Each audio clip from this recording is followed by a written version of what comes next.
In today's show, I'm going to tell you who not to draft in points leagues on Yahoo and ESPN, with quite a few asterisks. That sounds like the right word, but also the wrong word at the same time, but it doesn't matter. Michael Bolton's here. Thanks, Josh. It's Michael Bolton here, and it's time for another episode of the Locked On Fantasy Basketball Podcast. Let's get to it. Let's get to it, indeed. You are Locked On Fantasy Basketball, your daily fantasy basketball podcast, part of the Locked On Podcast Network.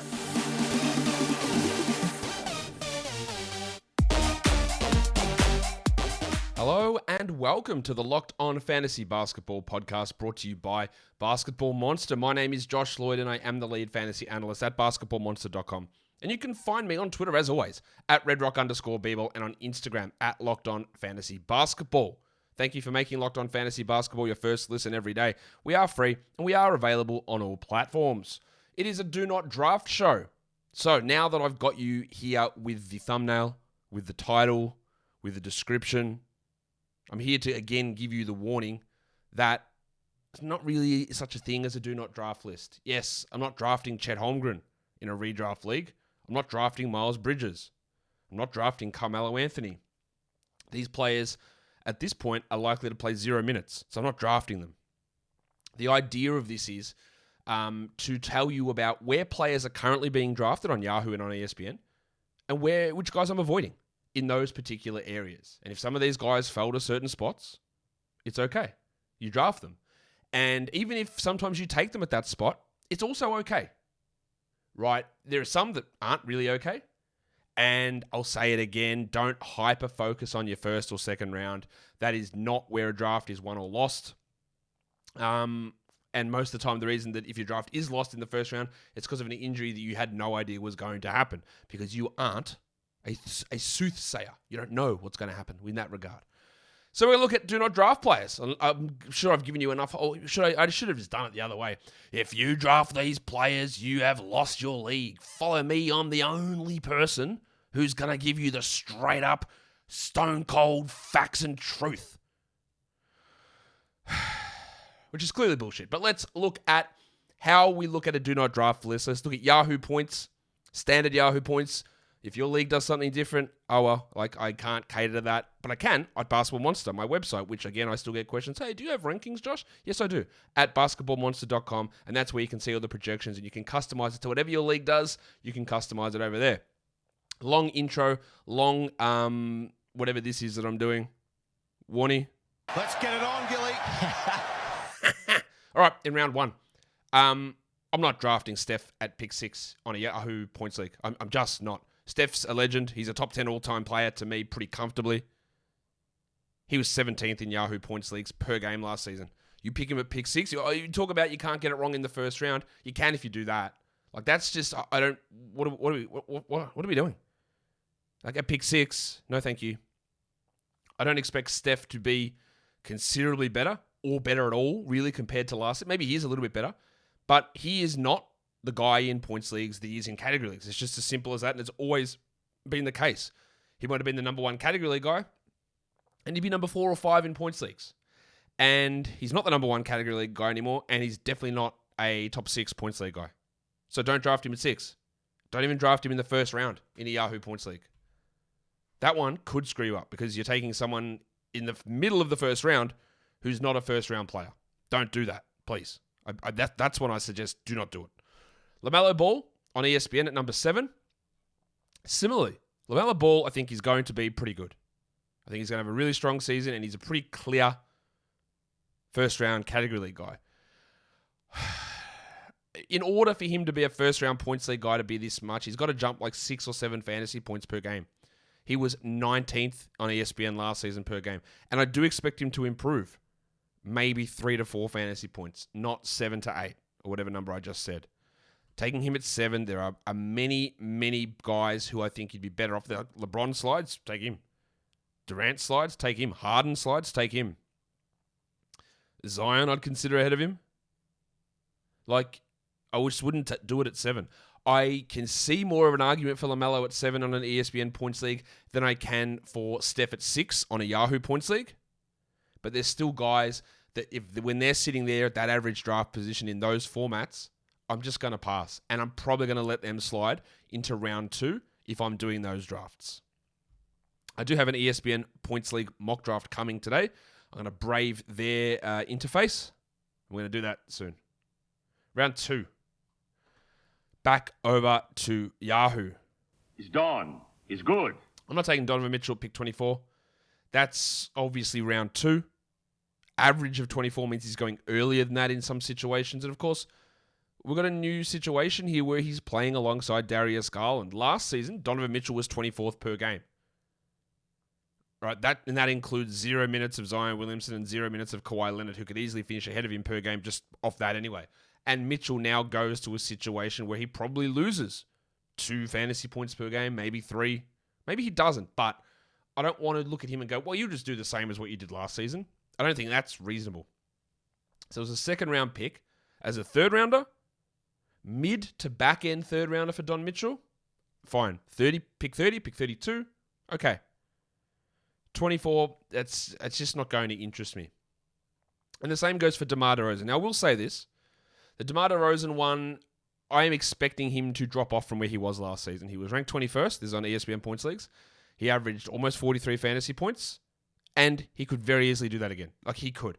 I think I don't want to put stock in a 1-year big jump at age 32, which is what DeRozan is, I think. Yeah, he's 32, or he was 32 last year.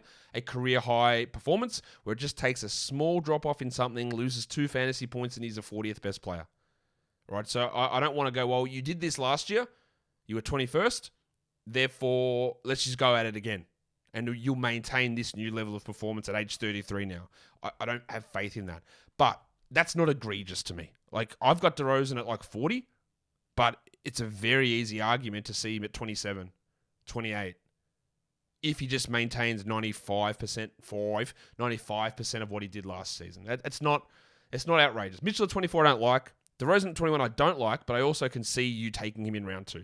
I wouldn't, because I am foreseeing a little bit of a drop-off for DeMar, but I get it if you're not. So, yeah, that one, let's say both of these round 2 ones, I can understand why you would do it. I wouldn't recommend to do it, but if you do it if you want, like, yeah, we're wrong on this shit all the time. Do it. But also don't, because it's a do not draft show, and you must not do this, or else you will lose your league. And then you're going to have to run around the table with your pants down with a chicken on top of your head. Round 3. Let's go to Mitchell's teammate on Yahoo. It's Darius Garland, who's got an ADP of 29. Garland wasn't even this good last season in a points league. So this one I can't get behind at all. Garland was 20... Oh, actually, my bad. Oh, no. Now I'm getting myself mixed up. Garland was 33rd, I believe, in Yahoo leagues last year. Yeah, averaging 39 fantasy points. And I find it hard to believe that he maintains that level with the addition of Donovan Mitchell. This is a waste to me. He is a 4th round Yahoo points league guy, Garland. Pick 40, 41, 42 versus this one here, which is like early to mid 3rd round. I wouldn't want to do that. And you'll notice that for the ESPN side of things, I'm going Chicago again. It's Big Vucevic. Vuce was 33rd last season. He still averaged 39 fantasy points. Like all of us here, he's another year older. I wonder if now that they have a backup center who is competent, and let's be fair, Andre Drummond is bad, but he is better than Tony Bradley most likely. And Vooch had some struggles last season, and he's aging. And for these suboptimal, it's not the right word, for these good centers who aren't elite centers, drop-offs can come, and they can come fast. Whether that was the drop-off for Vooch last year, I don't know. He might really easily bounce back. I know I don't want to waste a very early 3rd round pick expecting him to just take that improvement back. So I wouldn't draft him, Vucevic, on ESPN at that ADP of 27 or really in the 1st round at all. But if I was drafting somewhere to post my job, at number 1, it would obviously be LinkedIn Jobs. Every potential hire can feel like a high-stakes wager for your small business. You want to be 100% certain that you have access to the best qualified candidates available, and that's why you need to check out LinkedIn Jobs. It helps you find the right people for your team faster and for free. Hiring people it's a tough thing and it's a huge cost to your business. So you want to make sure that you get it right. Simple tools like screening questions, they make it easy to focus on the candidates with just the right skills and experience so you can quickly prioritize who you'd like to interview and hire. It's why small businesses rate LinkedIn Jobs #1 in delivering quality hires versus leading competitors. LinkedIn Jobs helps you find the qualified candidates that you want to talk to faster. Post your job for free at linkedin.com/lockedonnba. That's linkedin.com/lockedonnba to post your job for free. Terms and conditions apply. Let's go to round 4. Yahoo points, ESPN points, of course. Miles Turner has an ADP of 41 on Yahoo at the moment, and I don't want it. Turner is really solid as a third round-ish guy in a category league. He was 70th in points leagues last season. This is one of these ones where I can argue DeRozan, you could argue Mitchell, you can maybe argue Garland, you could maybe argue Vooch. I don't think you really can argue Garland too much, but that's fine. You can't argue this one. So be aware of the categories versus points discrepancies because ADP mushes it all together. All right, be aware of that. Be aware of the differences. Be aware that Miles Turner doesn't thrive as a points league player and that he might finish outside the top 65 and you're burning a pick in the 4th round on him. Right, that is a waste. That is a blatant misunderstanding of how the data is accumulated and what it means for your league. So just don't. So when you're sitting at the draft and you say, 41? Maybe I should take him in round 4. No, you shouldn't. You should not. It also sort of, because there will be points league players who know what they're doing, who don't take him there, which is going to push the ADP down, which then influences how it looks on the category side of things. So that's when you have these sort of players, and there's going to be more of them on this show, that understanding where the data comes from and why it gets that way is really important to know. And that actually goes for the one on ESPN for a 4th round player. Jalen Brunson's ADP is 39 on ESPN. And you know why that is? Because they have, for some reason, ranked him at number 24 in points leagues. Now, 24 to me is nonsense, right? Nonsense. I'm taking Jalen Brunson in the 50 to 60 range in category leagues. If I'm wanting a solid point guard to get me some solid assists with strong minutes, right? There are other point guards there. It could be a D'Angelo Russell in that area, Kyle Lowry a little bit later, Monty Morris much later. But I am getting Brunson in that 50 to 60 zone. I'm not really going much higher than that. In a points league, though, he was 82nd last season. Like, I do expect him to jump up. Maybe he gets an extra 6 fantasy points. Maybe. 6 fantasy points doesn't really even make him top 50. To get to this ADP of 39 and even to get to that ranking of 24, which is clearly weird, to get to that number, he's got to average like an extra 12 fantasy points. That seems really hard to do. He wasn't playing 20 minutes at Idendales. He played 32. Right? Yes, some things might change, but that's a massive leap. These round 4 do not drafts, I think they're actually draft busters for you. Like, they could really kill what you're doing. I'd have more faith in Brunson achieving this number than I would with Turner, but I'm still avoiding both of those guys in that spot. I don't see how we can justify that level of bump for the burner and Turner, who's just never been that points league sort of contributor. In round 5, it's one guy. Jonas Valanciunas. In Yahoo, his ADP is 52. On ESPN at 60. I expect a downturn from Valanciunas this season. He was really strong and defied a lot of expectations last season, but the reason that he defied my expectations is that I was saying, well, when Zion comes back, I think he's going to drop. Well, you know what? Zion is back. And Zion could get hurt at any point. That's true. But at this point, he's not. And we have to go into the season assuming that Zion's going to play, let's say, 60 games.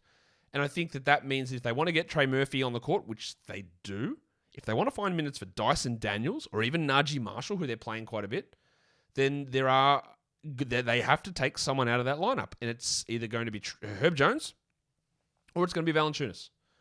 And I tend to believe that they're going to go a little bit smaller and try some Zion at center type stuff. And that means that Valanciunas' minutes are going to drop Another thing that's clearly going to drop is his usage. It has to. He was the number 2 guy for most of last season. Then he moved to number 3 when CJ arrived for 20 games. And now he's going to be the number 4 guy behind Zion, behind Ingram, and behind CJ, and then pair that with limited minutes, or not limited minutes, smaller minutes than last season. Drafting him in round 5 is just assuming a small drop-off from where he was last season.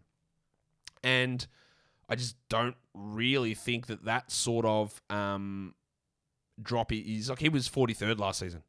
I think he drops way more than that. I think he's like a 7th round player, probably. And on ESPN, maybe he's an 8th round guy. At this point, I'm just have no interest in it, given those factors that I just laid out. Round 6, these are also ones that I feel really confident about in saying you don't want them in this spot. On Yahoo, we're looking at the thick hogsman, Tobias Harris. I think I am a TH. T to the H. Yeah, TH for life. His ADP is 66, Toby. We know that last season when Jim Harden arrived, he stunk. So his ADP is exactly where it was last year. He finished 65th. He's getting drafted at 66. His pre-rank, is actually 59. So they've gone, you know what? We saw what happened when Harden arrived, and we saw that it was only a small impact, but we're actually going to think he's better than that? Like, nah, get out of here. Like, I don't know that he's a top 100 player. I definitely don't know. I definitely know that I'm not taking him in round 6, expecting the same performance as last season. I am not doing that. Could he be better than the 101st that I have him at? Yeah, very, really easily, right? It doesn't take much. When you get to that point of a draft, you average 1 or 2 more fantasy points, you can move 15 spots, 20 spots. You can't really move 40 spots that easily, but you can move 20. And I just think it's a waste. And I also think on ESPN that Andy Wiggins at 63 is too high. As we talk about often, Wiggins is one of those players whose points league value is significantly higher than his category league value. That's a well-known fact. Wiggins was 88th in ESPN points leagues last season. So his ADP at 63 is taking into consideration points leagues, where he's significantly worse than 63, and category leagues, where he is significantly worser. So this ADP makes 0 sense right across the board. None. There's no justification for it. The only justification for it is that the people drafting on ESPN don't know their own scoring systems. Because in a Yahoo points league, I could get Wiggins around this area. ESPN's different. Efficiency matters. Missing free throws, missing shots matters. 63 for Wiggo it's bad. Like, I don't get it. Why would we take him there? No value at all. Round 7. Rob Williams is an ADP of 73. Now, in a category league, you're taking a swing. He might be back at Christmas, and then he'll be limited after that. Like, he might be okay and provide some really strong, maybe top 30 value when you hit fantasy playoffs. That is legitimately a possibility with Rob Williams. He's not that good in a points league. He was 62nd last season, playing 30 minutes a night, and he was healthy and not missing 2 to 3 months to start the year. So this ADP is heavily influenced by category leagues. On a per-game basis, Rob Williams might not be top 100 this year because he's going to play fewer minutes as he ramps back up, right? So you don't get anywhere near him in this range in round 7. It's a heavily influenced category ADP that's also heavily influenced by news before his injury report. And that's starting to go away because that was a little bit of time ago. But don't get suckered in. Even at his best, this is probably where he hits. So you're getting absolutely no value out of it. And then on ESPN, Jordan Poole has an ADP of 76. We all love Jordan Poole. He got punched in the head by Draymond. He's an emerging star. Last season, he played half the season without Clay, and then the second half of the season without Steph. I implore everyone to do this, and I am going to do this myself on a show. Go and look at the Warriors' rotation, and there's 240 minutes every night. And on a night where Clay and Steph are playing and Draymond's there, find how Poole gets 31 minutes. You can't. That would mean that they don't play Moody, they don't play DiVincenzo. It means Kuminga plays like 14 minutes. It's really hard to do. Now, there will be 20, 25 games that he starts, and those numbers go up. But you're taking him almost expecting what he did last season. Like Poole was 85th last season and averaged 30 minutes a night. And he might not hit either of those numbers. He might be a year better. That's fair enough. But is the situation worse for him? I would suggest that it probably is. But I'll tell you what isn't worse. It's best. It's BetOnline, your number one source for football betting info this season. Find all the latest player developments, team matchups, news, podcasts, and in-depth articles and analysis on every game you can find. Week 5 action is currently ongoing in the NFL at the moment, and as always, BetOnline remains your continued source for all your sports wagering information with live betting, up-to-the-minute scores for every sport out there. We've got a Monday night game coming up tomorrow between the Raiders and the Chiefs, where the Chiefs are 7-point favorites only. That does not seem like enough. So if you believe, like I do, that that's not enough for the Chiefs, go over to BetOnline and check up with up-to-the-minute scores for all of those sports. And it's also the fastest and easiest way to check out all your favorite games and events, including Major League Baseball, MMA, boxing, and golf. So head to betonline.net or use your mobile device to learn more. BetOnline is where the game starts. Let's go to round 8 on Yahoo. And Mitch Robinson says, I'll take it from here. Yeah, but nah. Like, his ADP is 88, Mitchie Robinson, and even for category leagues, I reckon that's probably too high. He was 110th in points leagues last season. He has a backup who's competent and better than him now. Does he even get to the top 100? I don't think so. 88, I can understand a little bit in categories because you're just chasing blocks. In points leagues, you're chasing fantasy points, and he doesn't really give those that much. And there is a risk of fewer minutes. Yes, I know they just signed him to a contract, which was too much considering the backup got paid half and he's better. I'm just going to bang on about that the whole time. But you don't do it in round 8. In round 10, sure, no worries, go for it, have a crack. Round 8, nah, look, that's a high value pick. It's a high value pick. And then on ESPN, at ADP of 95, Spencer Dinwiddie sits there. Now, his rank is 76th. So people have pushed back on that being too high. And now the news has come out that Dinwiddie's not even going to start for the Mavericks because their roster is, I think, poorly constructed. There's 2 players who can dribble. Dinwiddie's going to come off the bench. And while he can still get his off the bench, him and Christian Wood running that bench unit, lot more usage opportunities, more ball handling opportunities, it does limit his overall minutes upside. I thought he could have played 33 a night as a starter. He might play 30, 31 as a bench guy. Because the guys who would have been playing off the bench, Frank Ntilikina, Jaden Hardy, those sort of players, they might have played 10 minutes, 11 minutes. But if they start, because it won't be Tim Hardaway that's starting, it won't be Wood, it'll be Hardy or it'll be Ntilikina probably, who steps in there and starts as an extra option. They won't play 10 minutes as a starter. They might play 20 minutes or 18 minutes or something like that, meaning that there's just got to be a little bit taken off some of those other guys. And Dinwiddie has, at times, efficiency issues. He was 107th last season. And, well, that's not a massive gap from 95. And I'm not 100% against Dinwiddie here. I just think with this latest news of him coming off the bench, that caps a little bit what he can do. And he's probably more of an early round 10 guy than a round 8 player. As we get further down this list, you know, the risk-reward changes. Like, it's like, oh, well, it's my 9th pick, who cares? And that is true to a degree. But this round 9 one, which I waited to see if it would change because it's been at this weird ADP for some reason for a while, but it's still there. So I'm going to talk about it. Why has Kem Birch got an ADP of 107? Like, that should be 307. Sometimes, like, a guy might get drafted in one league and then never drafted ever again and has this weird high ADP. Surely something has adjusted that with Kem Birch recently. Like, someone played a 20-team league and he got picked 260th and that dropped it down. Why is it still at 107? Who is drafting Kem Birch? Someone tell me. Kem Birch, the guy who is behind Achua, Siakam, Young, Boucher, Koloko. Who is drafting him? Why are we drafting him? What is actually going on? Just in case you get fooled and think, well, Kem Birch is a guy to take. Like, I could have had in this round on Yahoo Harrison Barnes. Oh, actually, I could have had the pencil Harrison Barnes. Barnesy. I could have had Mo Bamba. I could have had, if it's a Zubats, who I think are all too high in this round. But I wanted to highlight this. Do not get sucked in for Kem Birch at 107. And then we just talked about round 9. Or we talked about Mitchell Robinson. On ESPN, his ADP is a little bit lower, but he's also a worse player on ESPN points leagues. His ADP at 108 is too high, and we just don't want a piece of it. And then lastly, I'm not going to do round 11 or 12 or 13. Go ahead. Take flyers. Take whoever you want. See what you get with upside. Tari Eason.